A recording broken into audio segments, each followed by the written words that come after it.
So you've mentioned the cost per hour. So a lot of founders do obsess over that metric, but how did you learn to sell resources instead of time?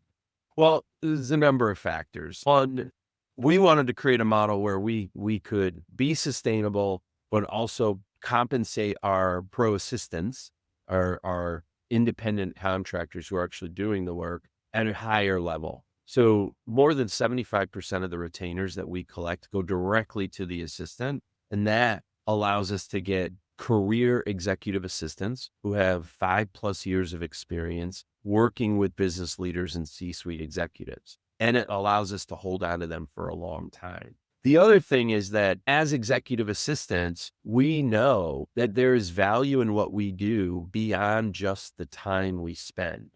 And so there is value in our experience and having done this before and worked in different industries and different kinds of principles. And you can mine that experience to make your own business more efficient and your own office more efficient. We place value on the exclusivity. And that's where the 3-to-1 ratio comes in, meaning you're not sharing your assistant with 6 other people or 8 or 10 other people. And our assistants work in your business Monday through Friday, 9 to 5, and after hours and on weekends in atypical situations or if you're traveling. So given that your assistant only supports a maximum of 2 other people, you can call them up randomly at 2:38 p.m. on a Wednesday, and 8 or 9 times out of 10, they're just going to answer the phone.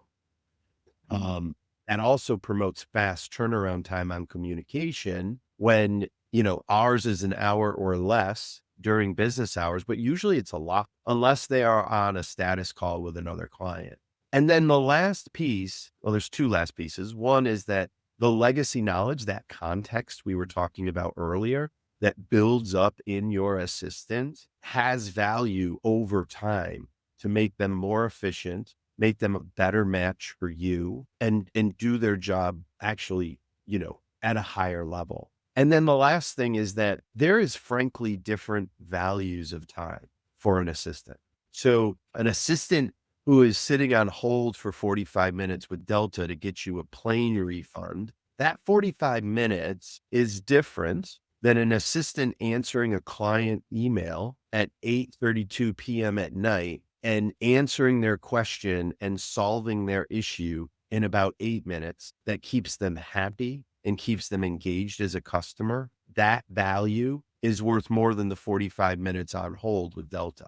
And so, and frankly, finally, we don't charge by the hour because we want our assistants to be compensated consistently month in and month out so they can plan their own financial life and their own personal life. And so we really try and make it a win-win situation. If a prospect is talking to me and they really just want to know hours and what do I get for 1/3 the resources of your assistant, we can have that conversation. But if that's a nagging point for them, I definitely suggest that they go to a more dollar per hour based business model. Yeah, that's a lot of strong insight there because through your answers, I see how this could be that type of engagement where you're charging a flat retainer can really add or remove a lot of stress from having to charge hours for the assistance. But I'm also curious now too, are there any behavioral changes that you see once you have clients that are on that retainer versus hourly billing? Yeah, frankly, we tell our clients just to go.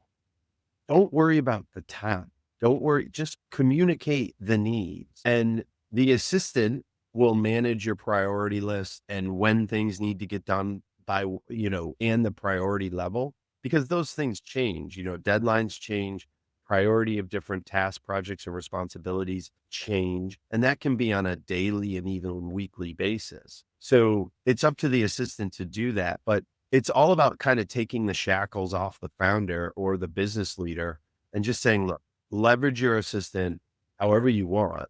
And if you start going over your resource allotment, we're going to come back and let you know. And so it's somewhat freeing. But the other thing that I really stress is that EA work in general is up and down on a daily, weekly, monthly basis because a lot of times you're waiting for stuff to come back to you. So in our business model, I mean, we're partnering clients with executive assistants who would command 100, 120, $150,000 a year for $3,300 a month for a third of them. So it's meeting the needs of the business leader. And frankly, probably 85%, 90% of the business leaders out there do not need that full-time assistant sitting at their desk waiting for the phone to ring or that email to come in.